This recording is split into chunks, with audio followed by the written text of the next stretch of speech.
for being part of Times TV. We are here every day, all day. Yes, right about now, tugendako mu maaso era nsanyuse okulaba waneno ku Times TV. We are so much glad and we're so happy that you choose us. You're always making us number one. Kindly subscribe if you're new here, or hit the notification button so that you get notified all the time we get in posting. So right now we are looking at the life of Alex and his burial. Alex has been a legend for a very long time, and he has inspired very many people. According to what we see in the news, how legends, how people are talking about him, how those big names are hailing him. We are looking at his very last days, the last month before he died.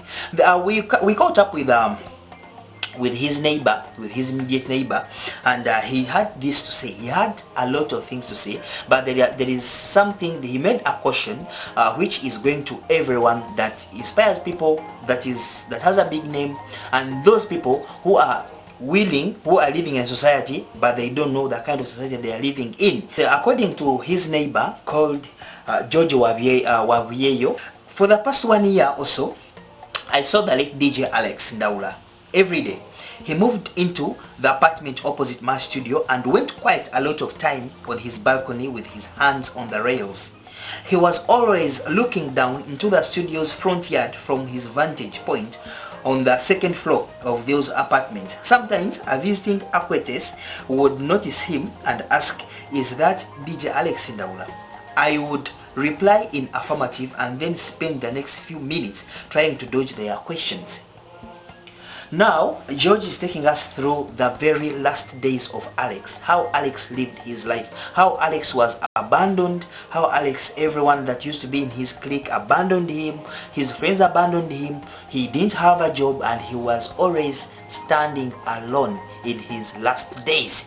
When he first moved in, he could barely walk and had to be held by a young male helper who was always by his side as he went for his evening walks.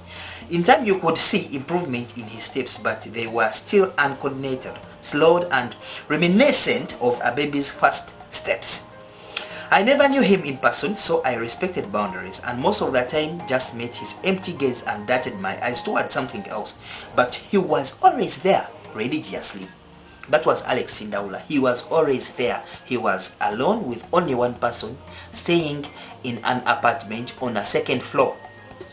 And his neighborhood was just empty, like how George is narrating to us.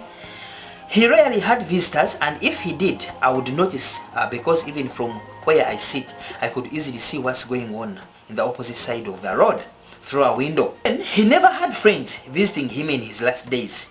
That is the sad bit of it. Alex Ndawula never had friends in his last days. Despite him being a radio legend, despite him inspiring a lot of people, but he never had friends in his last days. At least not the famous ones who have been penning down doting elogies for him. He never had people visiting him. It was him just. The occasional walks, the boy helping him, and the balcony. That was Alex Ndawula in his last days. This tale speaks a lot about the fair weather nature of friendships in Kampala celebrity scene and popular circles. Listen carefully. I want you to listen carefully. We're talking about Alex's life, Alex's last days, but you have to learn something. I want you to listen carefully. This is very important to you who's watching this, and to the person you share this to. I thought about a guy who once hosted for 2 months at my place. He was a party animal who had lost his job, and untimely, he lost his friends as well. I remember telling him, "You know, I'm not your friend. We are just acquaintances. We don't party together and we have nothing in common. Where are all those friends of yours?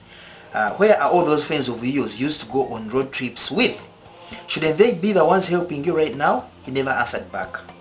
On that day DJ Alex Ndawula passed away, I just happened to be by the ledge of the young boy who was always by his side. Got dropped by a boarder barely 5 meters from where I was. I greeted him and then said, "I heard the news. My sincere condolences to you and your family." I said, "May his soul rest in peace." He said, "Thank you." He crossed the road and disappeared into the darkness that patronized the ground floor of the apartment block. where DJ Alex Ndawula spent many of his last moments staring out vacantly at a world limited to the view of passing cars, borders, a few pedestrians, and a little studio. He left a legacy behind. Ladies and gentlemen, this is Alex Ndawula's life, but we are learning something from it. Ndawula, after being a radio legend, after having those big circles, after hanging out with the big boys, after having a big time with the big boys, as we may say, his last moments, he was in his apartment alone with someone helping him, his balcony and the evening walks. No big name had ever been there to give him a visit. In his last days, he died when he was so lonely, when he was so dejected, when he barely could walk. This is how bad life has treated him, and this can also happen to you. Now the question is over to you. How are you taking your circle? Is your circle really worth hanging with? This is a question left to you. Answer yourself. Keep it Times TV all day, every day. We love you, we respect you. Subscribe, hit the notification button, share, comment, and let's be family.